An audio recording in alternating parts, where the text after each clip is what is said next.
भारतीय शेअर बाजारात आज जोरदार तेजी पाहायला मिळाली असून सलग 5 सत्रांच्या घसरणीनंतर बाजारानं दमदार कमबॅक केलाय.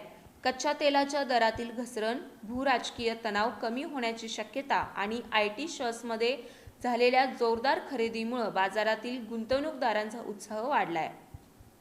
भारतीय शेअर बाजारात आज आठवड्याच्या पहिल्याच दिवशी जोरदार तेजी पाहायला मिळाली.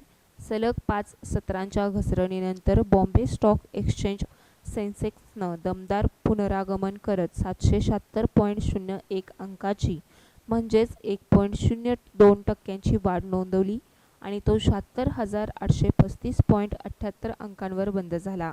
त्याचवेळी नॅशनल स्टॉक एक्सचेंज निफ्टी 50 निर्देशांक 228.50 अंकांनी म्हणजेच 0.56% वधारून 23,995.95 अंकांवर बंद झाला.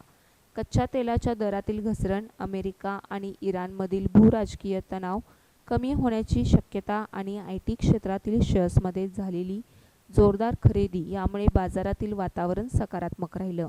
आयटी, मीडिया, रिअल्टी, ऑटो आणि हेल्थकेअर क्षेत्रातील शेअर्समध्ये मोठ्या प्रमाणात खरेदी झाली, तर इंडिया एक्स या बाजारातील अस्थिरतेच्या निर्देशांकात जवळपास 10% घसरण झाली.